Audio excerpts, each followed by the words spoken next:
नमस्कार, मैं सौरभ शर्मा। देख सकते हैं कांग्रेस सांसद कुमारी शैलजा करनाल पहुंची हैं। आपको बता दें कि कांग्रेस के पूर्व जिला प्रधान रहे सुरेंद्र मान के निधन पर देख सकते हैं उनके घर पर पहुंची हैं, जहां पर उनके परिवार से मिलकर शोक व्यक्त किया है। साथ में देख सकते हैं पूर्व विधायक शमशेर सिंह गोगी हैं, उनके साथ देख सकते हैं पूर्व विधानसभा स्पीकर रहे कुलदीप शर्मा व अन्य कांग्रेसी नेता देख सकते हैं पहुंचे हैं निवास पर। आपको बता दें कि सुरेंद्र मान कांग्रेसी नेता और पूर्व में जो है कांग्रेस के जिला अध्यक्ष रहे, उनके निधन पर देख सकते हैं परिवार से मिलने के लिए पहुंची हैं, परिवार को सांत्वना देने पहुंची हैं, दुख व्यक्त करने के लिए देख सकते हैं पहुंची हुई हैं करनाल। देख सकते हैं कांग्रेस सांसद कुमारी शैलजा जो है वो आज करनाल पहुंची हैं। मान साहब से हमारा काफ़ी पहले से उनके परिवार से जुड़ा है और ना सिर्फ व्यक्तिगत, लेकिन आप जानते ही हैं कि पार्टी में भी इनका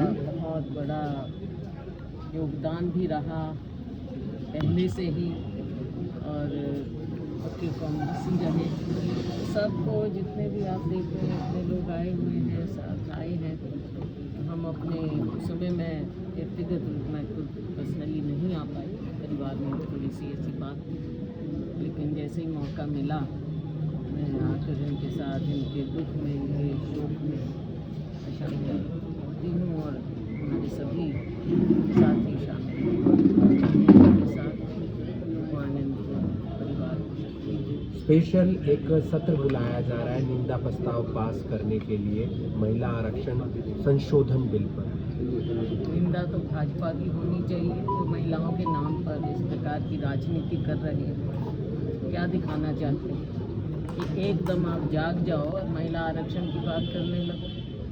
जब 23 में हमने ये बिल पारित किया, और उससे भी पहले आपको याद दिलाना चाहूँगी कि 2010 में हमने राज्यसभा में ये पारित कर दिया। और राज्यसभा में इसलिए किया क्योंकि उससे पहले हम लोकसभा में इसको नहीं कर पाए थे। लोकसभा की जब मियाद ख़त्म हो जाती है तो लोकसभा के बिल्स भी ख़त्म हो जाते हैं और हर नई लोकसभा में नए सिरे से उनको लाना पड़ता है। यही कारण था कि 2010 में हमने इसको पारित किया। 2010 से लेकर इन्होंने, आप ये समझ लीजिए कि 14 में जब चुनाव आया तो भाजपा ने अपने मैनिफेस्टो में ये कहा कि हम महिला आरक्षण करेंगे। तो 14 से 23 तक ये सो गए और फिर 23 से 26 तक सो गए।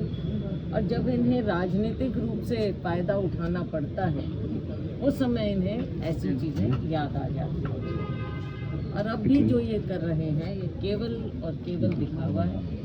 जहाँ भाजपा शासित प्रदेश है वहाँ पर ये इस तरह का करके देश को और महिलाओं को गुमराह करने का प्रयास, कोशिश बेशक करें, लेकिन देश की महिला, देश के लोग इनकी असलियत जान चुके हैं और आने वाले समय में ये किसी को इस तरह से नहीं बरगला पाएंगे। भाजपा के नेता हर जिला लेवल पर प्रेस कॉन्फ्रेंस कर रहे हैं, वो कह रहे हैं कि कांग्रेसियों ने जो है बिल पास नहीं होने दिया क्योंकि महिलाओं को नहीं चाहते कि वो आगे बढ़े। हाँ, और हम वही तो पूछ रहे हैं कि 23 से अब तक क्या किया। और हमने तो कहा कि आप सच्चे मायने में लागू करना चाह रहे हैं तो आप जो प्रेजेंट स्ट्रेंथ है 543 की उसमें कर दो। किसने रोका है और क्यों नहीं करना चाह रहे आप?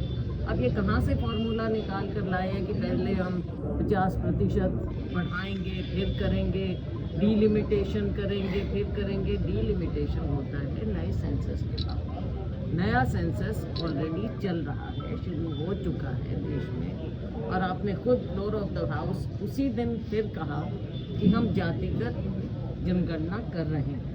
तो जब ये सारी बातें सामने आएंगी तो आपको नहीं लगता कि सबको इंसाफ होना चाहिए, सबके साथ इंसाफ हो?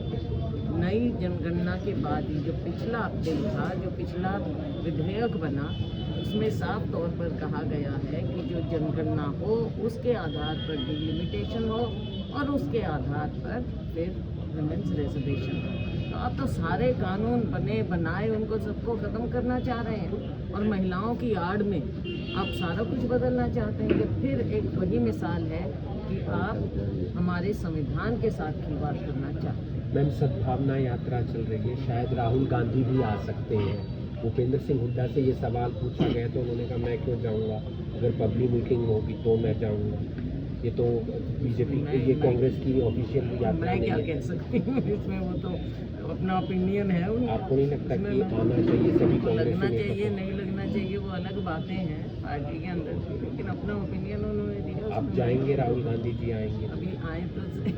मैम दिग्विजय चौटाला के ऊपर 2 मामले दर्ज हुए हैं अलग अलग, और दुष्यंत चौटाला की गाड़ी के आगे सीआईए की गाड़ी लगा दी गई। किसकी गाड़ी? दुष्यंत चौटाला के हिसार में सीआईए की गाड़ी आगे लगाकर घूरने का मामला आया, पिस्तौल तानने का मामला आया। यानी अजीब क्या जंगल राज चल रहा है इस प्रदेश में, पता नहीं कब क्या हुआ है, आई डोंट मालूम नहीं। लेकिन जंगल राज क्यों हो प्रदेश में, कौन कर रहा है, क्या कर रहा है, किसके साथ कर रहा है? किसी के साथ। नगर निगम चुनावों को लेकर क्या तैयारी मैम? हमारी पूरी तैयारी है। भाजपा का मुझे मालूम नहीं कि उनके उम्मीदवार घोषित हो गए हैं कि नहीं। अभी तक वो तो बैठे हैं, क्या कर रहे हैं, शायद झगड़े इतने चल रहे हैं उनके आपस में। लेकिन तो वही भाजपा है ना जो कहते हमारे ऊपर उंगली उठाती थी। अब भाजपा बताए इतना समय इनको क्यों लग रहा है, क्यों नहीं ये अपने उम्मीदवार घोषित कर पा रहे? आज 1 साल हो गया है पहलगाम आतंकी हमले। इस तरह के हमले ना हो, कभी भी ना हो, बहुत भारी कीमत चुकानी पड़ती है। देश की रक्षा सुरक्षा दुरुस्त रहे, हमारी आर्मी पर हमें पूरा विश्वास है। आर्मी को पूरा विश्वास देना सरकार का काम है। भाजपा सांसद मनोज तिवारी और जो दूसरे सांसद हैं अनुराग ठाकुर, उनका बंगाल चुनावों में मछली खाते हुए का वीडियो वायरल हो रहा है, और कई राजनीतिक पार्टियां और कई नेता उनको ट्रोल भी कर रहे हैं और कह रहे हैं कि मंगलवार का दिन है, भगवा कपड़े डाले हुए हैं, हाथ में मूली है, सिर पर तिलक है, इस पर कुछ कहना देखो, चाहिए? भाजपा का तो सबको पता है, ये दिखाते कुछ है और करते कुछ है। वो भी देख लीजिए। अब आप, मेरे को मालूम नहीं भाई, मैं किसी के खाने पर टिप्पणी क्या करूं, लेकिन जब लोग खुद मजाक उड़ा रहे हैं तो आप देखो। ठीक है,